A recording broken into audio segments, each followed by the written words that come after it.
At the settlement meeting, they looked me dead in the eyes and said, "We want the house, the cars, the company, everything." Their voices were cold, flat, like they were ordering off a menu. Years of family ties, everything my grandfather built with his own hands, reduced to a transaction they wanted closed fast. My lawyer, Margaret Ellis, grabbed my arm so hard I thought she'd leave bruises. She leaned in and whispered, "Diana, don't do this. We can fight this." I looked across the table.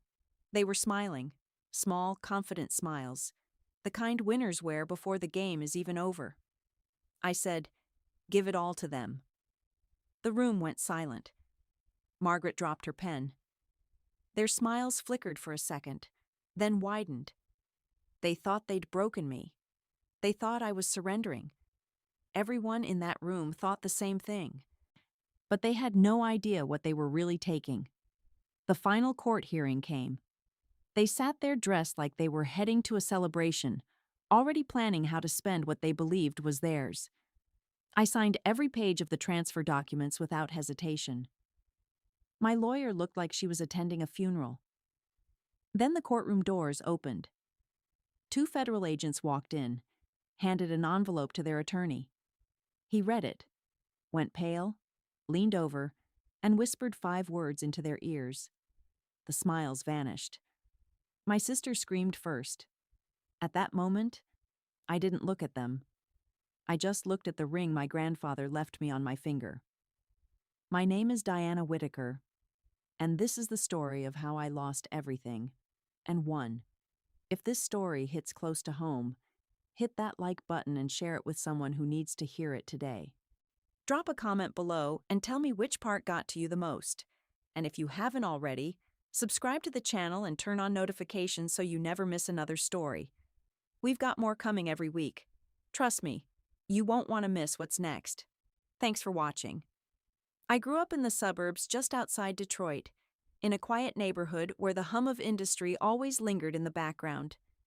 My grandfather, Harold Whitaker, founded Whitaker Tool and Die in the 70s, starting with nothing more than a single garage, a handful of basic tools, and an old lathe he'd bought secondhand. He believed in crafting molds and dies with absolute precision, the kind that big auto manufacturers could rely on without question. The shop became my world early on. I'd tag along after school, perched on a worn stool, each while he demonstrated how to grip a micrometer or align a workpiece perfectly. He explained tolerances in simple terms, showing why 1/10 of a thousandth could make or break a part for assembly lines downtown. The place carried constant scents: sharp cutting fluid, warm steel shavings, coffee from the pot he kept brewing all day. Machines whirred steadily, metal chips piling up like silver snow. He shared stories during those long afternoons. How he landed his first real contract with a supplier who needed custom dies fast. How he worked nights to meet deadlines, figuring out complex shapes other shops avoided. How he hired his first employee, then another, expanding into a proper building with overhead cranes and better equipment. He never boasted. He just wanted me to see that success came from reliability and effort. Oh, I couldn't get enough of it. While friends played sports or went to movies, I rode shotgun with him on deliveries, watching him discuss blueprints with engineers at massive plants. I saw him solve problems on site, tweaking designs, suggesting material changes that saved time and cost. Clients trusted him completely. His handshake meant more than pages of fine print. As time passed, I noticed differences in how the family viewed the business. My parents rarely stopped by, and when they did, they focused on the mess or the noise. Brianna avoided it altogether, complaining about grease stains or outdated machinery. Grandfather observed quietly, disappointment flickering when topics turned to the shop. He began entrusting me with real tasks. I ran small production jobs, contacted suppliers for quotes, handled scheduling. He walked me through profit margins, inventory control, customer relations. More than numbers, he emphasized reputation, delivering on promises, standing behind your work, treating workers fairly. One quiet evening, as we locked up, he surveyed the floor and said, "This isn't just about money, Diana. It's about honor. We build things that last, and we treat people right. Only you seem to get that." His words stuck. The others showed little interest in daily operations or challenges. Brianna dismissed it as manual labor. My parents spoke of eventual sale or retirement windfall, never the craft or the clients. Grandfather's confidence in me grew. He included me in decisions about new tooling investments, expansion ideas, long-term contracts. We spent hours reviewing prints, debating efficiency improvements, mapping growth without compromising quality. When his strength faded, he relied on me more heavily. I managed most day-to-day while he oversaw from his desk. He made certain I understood every aspect, from machine maintenance to financial oversight. Then came the morning he didn't show up. Heart attack, sudden and final. The loss hit hard, the shop silent without his presence. At the will reading, the terms were straightforward and public.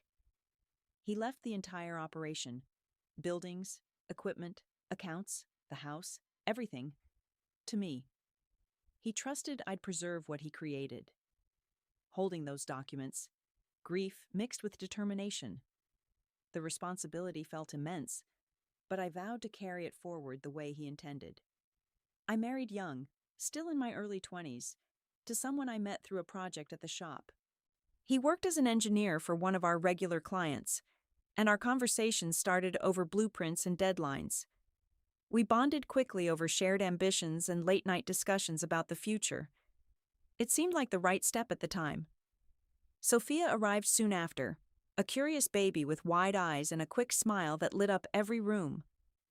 2 years on, Mason joined us, a bundle of non-stop energy who kept us chasing from the moment he learned to crawl. Those first years overflowed with discovery. First steps, first words, messy meals that ended in laughter. The house filled with constant activity, toys spread across floors, children's drawings taped to walls, weekends spent at local festivals or backyard barbecues with neighbors. Holidays meant traditions we started together. Decorating cookies, building blanket forts, reading the same stories until the pages wore thin. I juggled shop responsibilities with motherhood, rushing home to bedtime routines that stretched long because no one wanted the day to end. But differences surfaced gradually.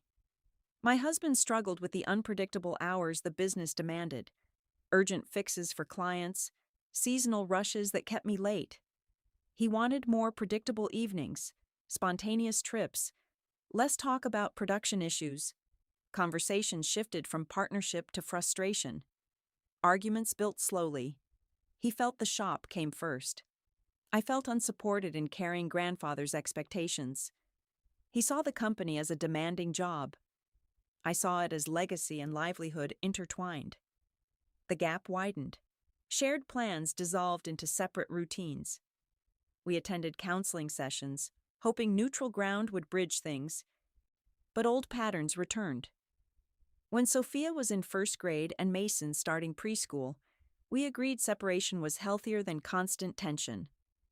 The divorce process stayed civil, mediated agreements, no courtroom battles. Custody split evenly on paper, with schedules built around school and work. I kept the smaller home near the shop for stability, focusing on smooth transitions for the children. Adjusting to single parenting brought new rhythms. Mornings rushed with breakfasts and backpacks, afternoons filled with pickups and snacks. I handled homework at the dining table, answered questions about why Dad lived elsewhere with age-appropriate honesty. Nights meant tucking them in alone, reading extra pages to fill quiet spaces. Here's the thing about losing someone you love. It doesn't just leave a hole where that person used to be. It leaves a hole in everything they touched. Every decision I made in that first year, I made it thinking about what Grandfather Harold would say. Would he approve? Would he be proud? Would he think I was honoring what he built? The answer I always landed on was simple: keep working. I threw myself into Whitaker Tool and die the way a person throws themselves into the only life raft they can see. And slowly, not all at once, not without setbacks, the company started to grow. I landed a contract with a mid-tier automotive supplier out of Toledo that tripled our monthly output. I brought in a production manager, a retired engineer named Victor who had 40 years of experience and the work ethic to match. Between the two of us, we modernized the floor. New CNC equipment, updated quality control protocols, a software system that tracked every order from quote to delivery. Revenue climbed. The reputation grandfather built expanded. Our name started showing up in conversations we hadn't been part of before. I was contacted by a trade magazine for a feature on women in precision manufacturing. I didn't do it for the recognition. I did it because grandfather always said, visibility builds trust, and trust builds business. It worked. 3 new clients called within a month of that article going live. I was building something. I was continuing something. And for a while, the only people watching me do it were my employees, my children, and the ghost of Harold Whitaker standing in the corner of every room, nodding quietly. Then Brianna started paying attention. My sister had always lived differently from me. She was the one who believed the world owed her comfort for simply existing in it. She floated from one situation to the next, a lifestyle funded mostly by our parents, and later by a string of relationships that faded before they could turn into anything stable. She had the kind of beauty that gets you in the door, and the kind of personality that makes people regret they ever opened it. After the divorce, she started calling more, dropping by the house with bottles of wine and a sympathetic smile. She'd watch the kids while I handled late-night orders.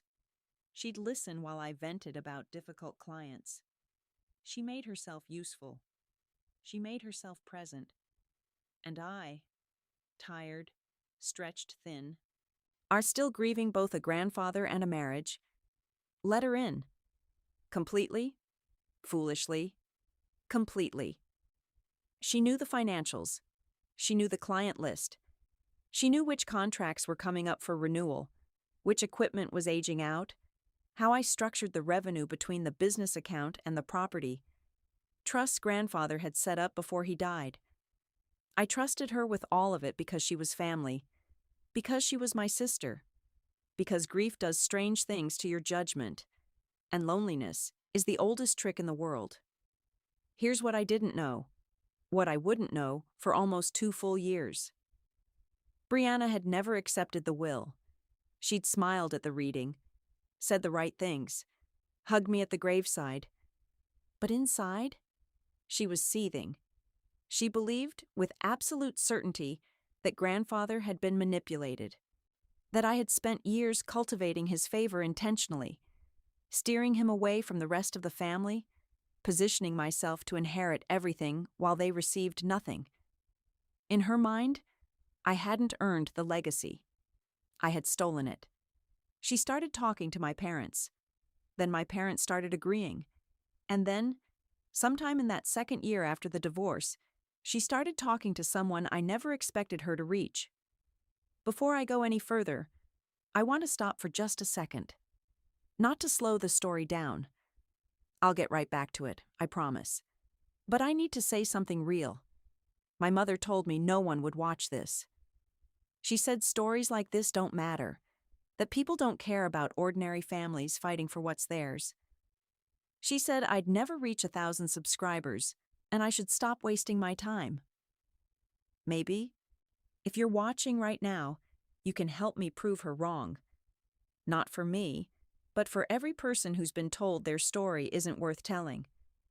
If this is resonating with you, if you've ever had someone try to take what you worked for, if you felt like the people closest to you were the ones who stabbed you deepest, hit that subscribe button right now. Turn on the bell, leave a comment, and tell me what you're feeling. Because stories like Diana's deserve to be heard. And you showing up here? That matters more than you know. All right, back to Diana.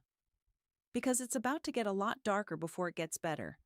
My ex-husband was not a bad man in the way movies portray bad men. He didn't twirl a mustache or scheme in dark rooms. He was simply a man who felt overlooked. A man who had spent years watching me pour energy into a business he could never be the center of. A man who, when our marriage ended, walked away with a reasonable settlement, joint custody, a fair split of shared assets, no drama. And for a year or two, that was enough. Then Brianna called him. I don't know exactly what she said in that first conversation. I can only piece it together from what came out later. But I know the pitch.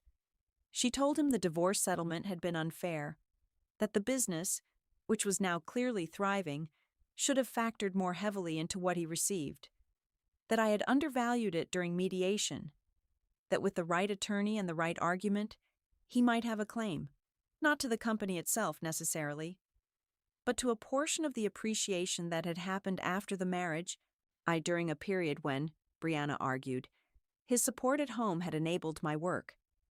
She gave him a reason, and a man who feels overlooked doesn't need much more than a reason. Meanwhile, she was building a parallel case on the estate side.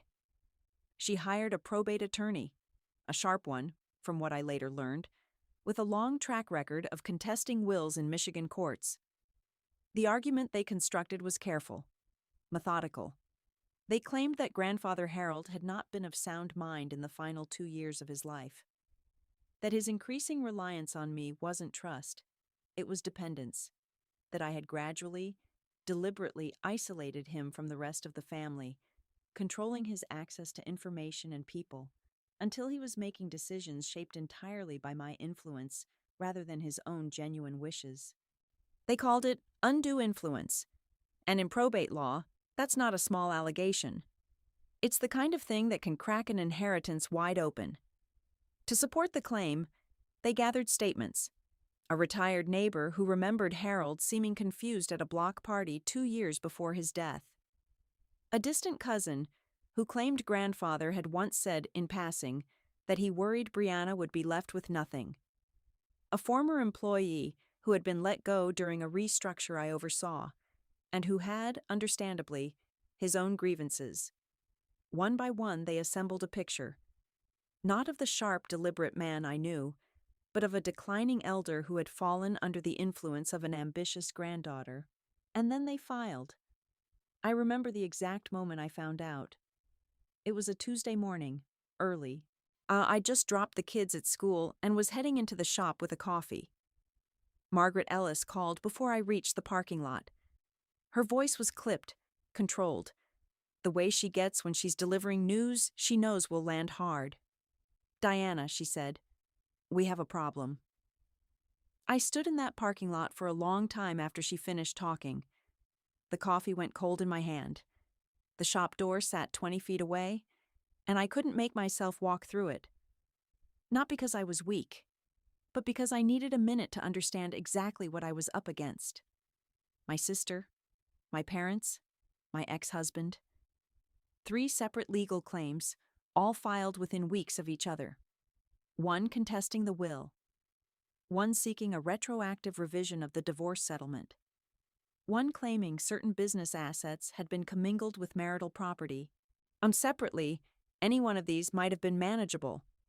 Together, they were designed to overwhelm, designed to drain. Legal costs, depositions, document requests, discovery. Even if you eventually win, the process can break you. And I think that was part of the strategy. Wear me down, drain the company's reserves, make me settle just to make it stop. Margaret wanted to fight all 3 aggressively. She was ready. She laid out a defense strategy that night. Counterclaims, motions to dismiss, expert witnesses, financial forensics. She was brilliant and furious on my behalf. But something had shifted in me during that parking lot moment.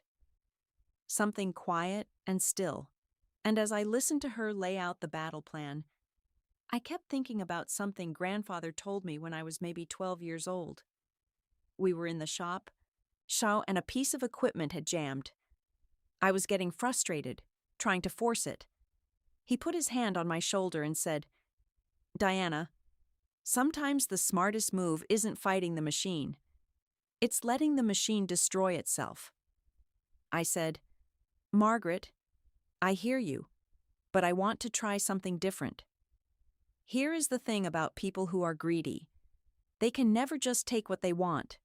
They have to take more than that. They have to take everything.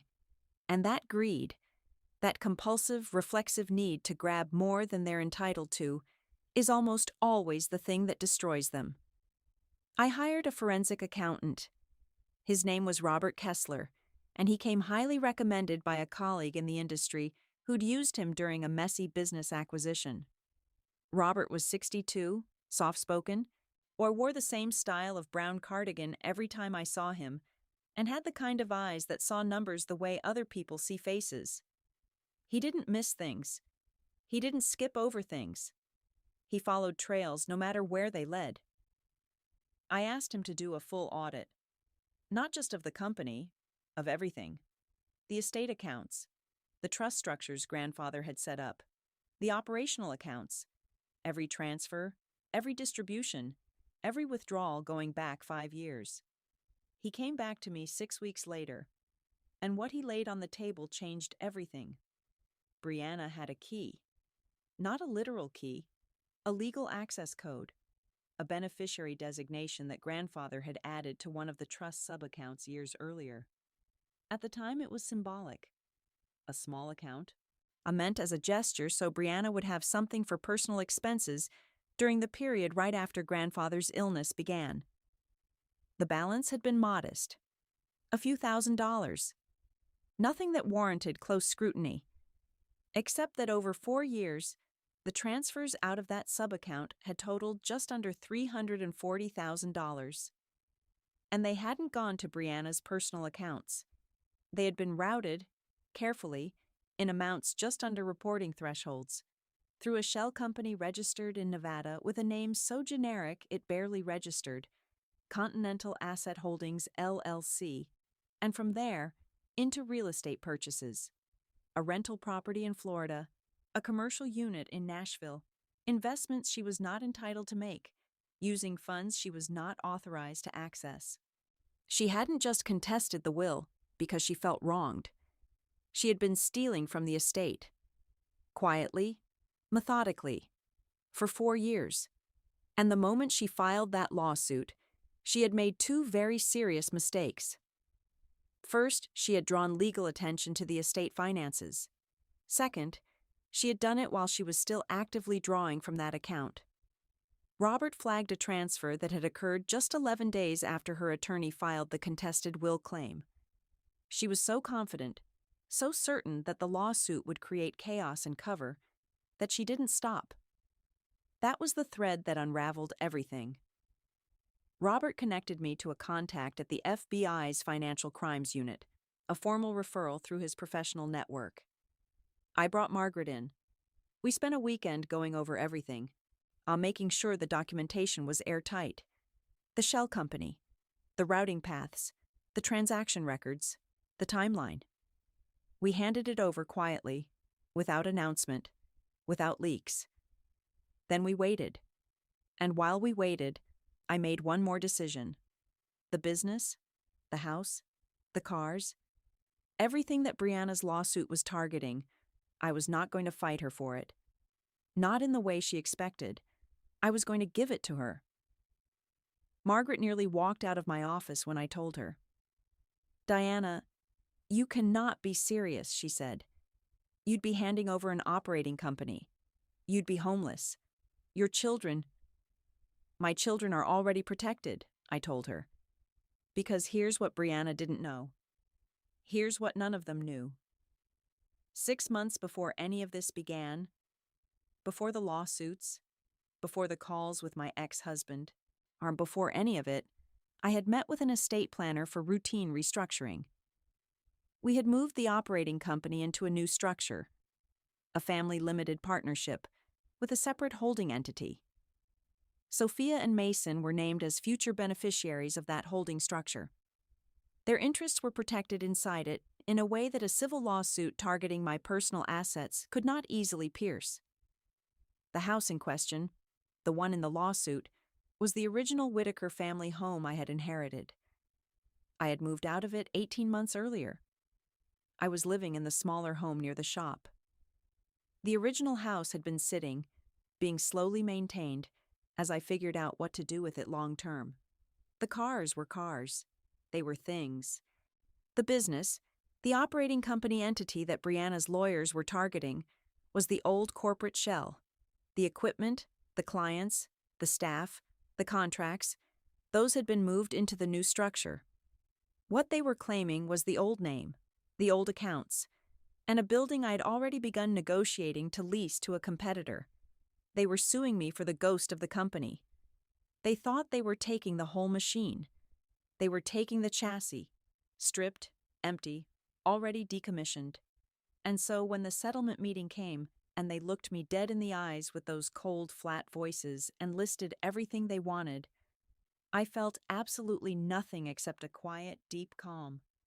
I looked at Margaret. She was begging me with her eyes. "Don't do this. Fight.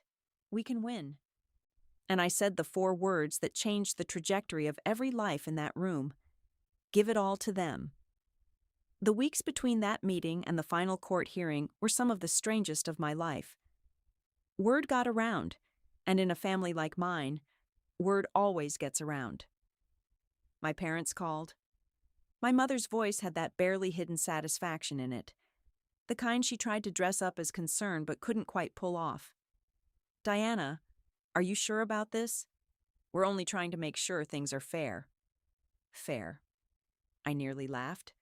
I thanked her for calling and told her I was fine. Brianna texted once. 3 words. "I'm sorry, Diana." No period. Like she'd drafted something longer and then deleted it. I didn't respond. There was nothing to say that the coming days wouldn't say better. My ex-husband's attorney sent a note saying his client was prepared to be reasonable in the final settlement, now that the major assets had been resolved. Reasonable. That word. As if any of this had ever been about reason.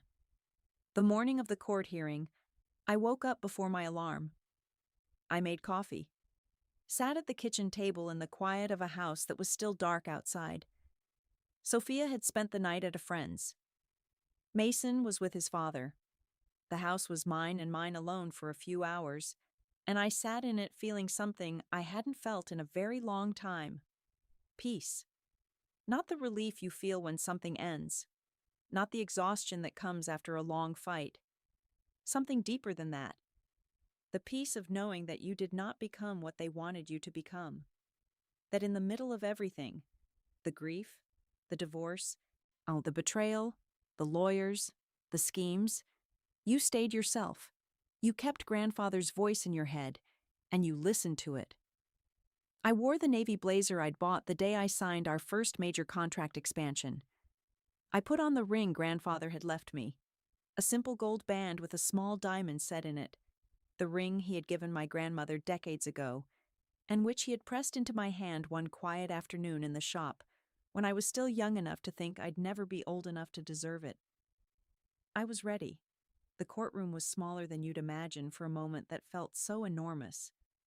Standard county court, fluorescent lights, wooden benches, the smell of old carpet and institutional air conditioning. Brianna sat on the other side with her attorney, flanked by my parents, who had dressed for the occasion the way people dress for a graduation. Proud in advance, certain of the outcome. The judge called the session to order. Transfer of assets was confirmed. I was asked to verify I was proceeding voluntarily, without duress. I said yes. I was handed the documents. Across the room, Brianna was watching me with an expression she couldn't quite control. There was triumph in it. But there was also something else. Something tight and watchful. Something that looked, if I'm being accurate, a little like fear she was trying not to feel. I signed every page. Each signature felt like something releasing, not something being taken. Like letting go of a rope you'd been holding in a storm, not because you're drowning, but because the storm is over and you don't need the rope anymore. Margaret put the last signed page face down on the table. The judge acknowledged the completion of the transfer. Brianna's attorney leaned back slightly in his chair. Brianna herself closed her eyes for just a second. And I watched her shoulders drop, the tension leaving her body the way it leaves a person who has finally gotten what they've been reaching for. Then the courtroom doors opened. 2 people walked in. They were dressed simply, professional, badges on their hips. One of them carried a sealed envelope. They approached the clerk, spoke quietly, and the clerk approached the bench. A brief exchange with the judge. The judge's expression did not change. He was a professional. But his eyes moved to Brianna's table, and they stayed there. The envelope was passed to Brianna's attorney. He opened it.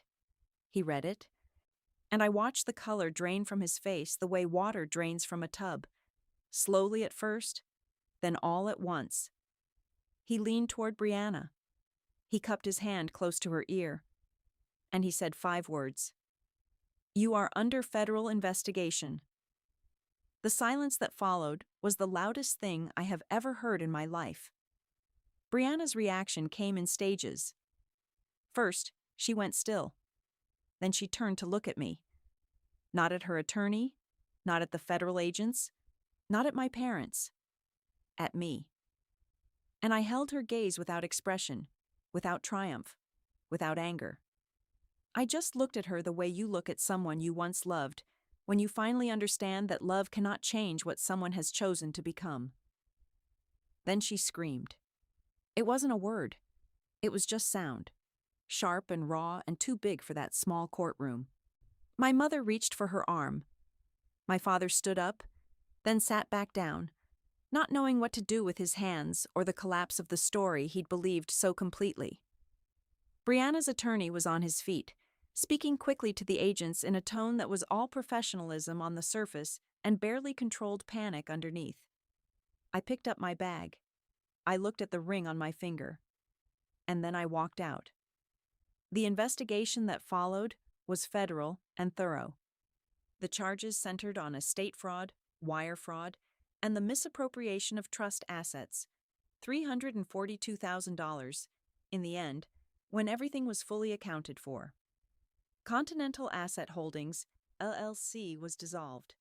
The Florida property was seized. The Nashville unit was tied up in court proceedings for nearly 2 years. Brianna's attorney negotiated. So Brianna cooperated. She was ultimately sentenced to a period of supervised probation and required to make full financial restitution to the estate, a repayment schedule that would take her a decade to complete. She did not go to prison. There were mitigating factors. Her attorneys argued successfully. Her record was clean. She showed remorse. Whether the remorse was genuine or strategic, I am not the right person to judge.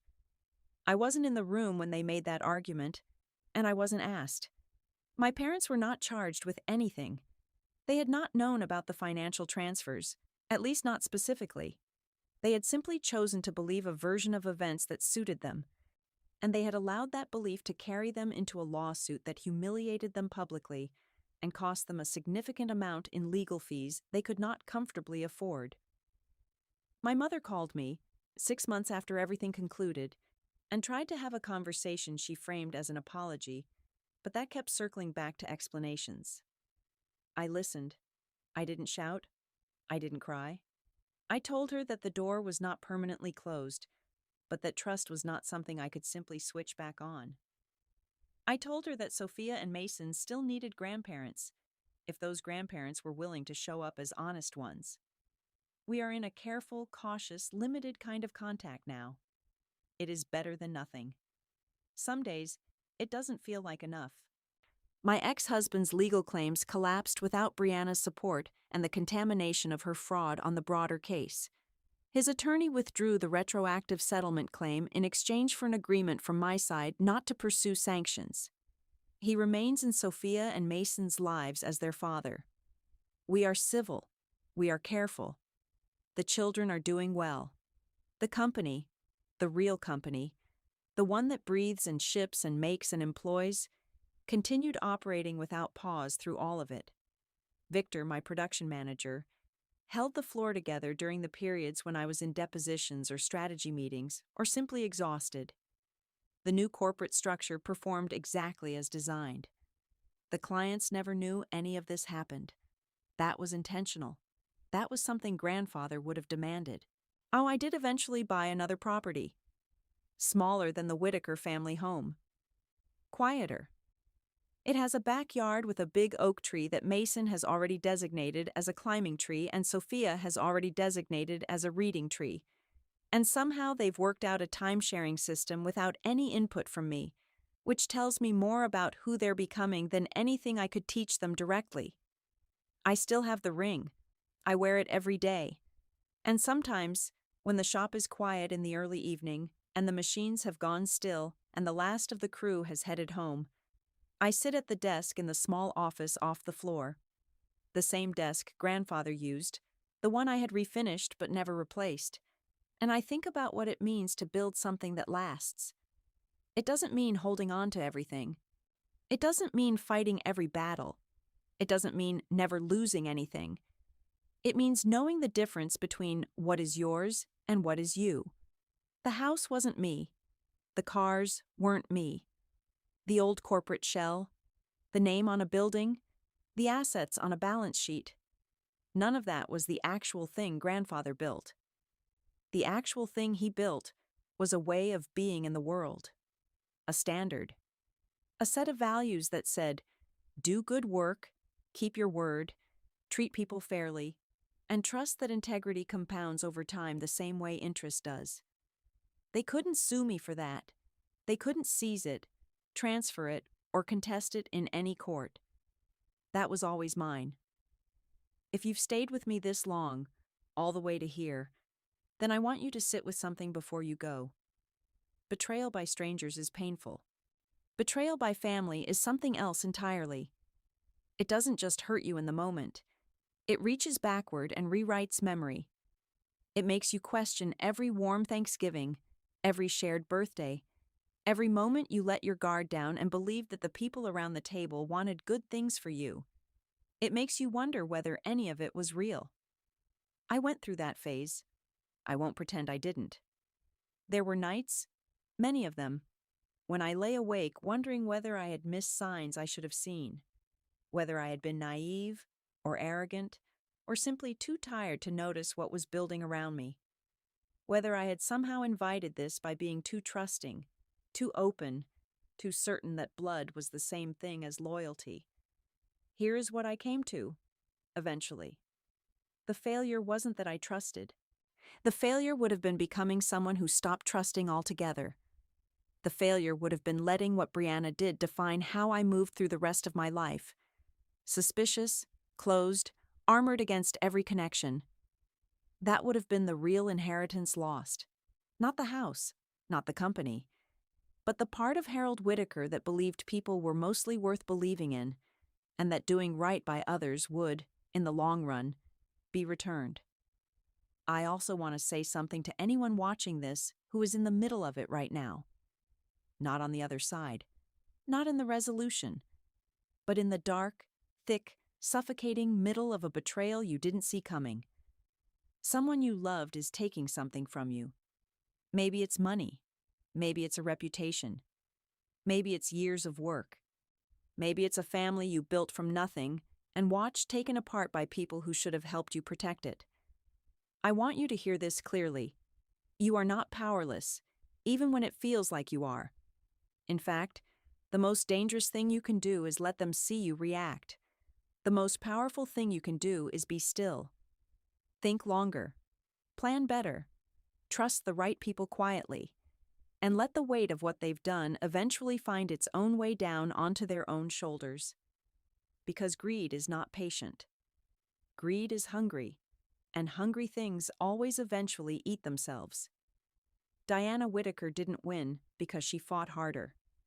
She won because she saw further. She won because she didn't become the villain in someone else's story. She stayed the person her grandfather raised, even when that felt like losing. And when the moment came, that integrity wasn't just the right thing. It was the strategy. Build things that last. Treat people right. Know the difference between what you own and who you are. And never, not once, not for anyone, surrender the second one to protect the first. That's the story. That's the lesson. And if you're still here and this hit somewhere real for you, I want you to do 3 things. Hit the like button. It costs you nothing, and it means everything for stories like this to reach the people who need them. Share this with someone who's going through something hard and needs to know that the other side exists. And subscribe, because next week we have another story, and I promise you, it hits just as hard. My name is Diana Whitaker. I lost everything. I want it all back. And I never touched a single thing that wasn't mine. Until next time.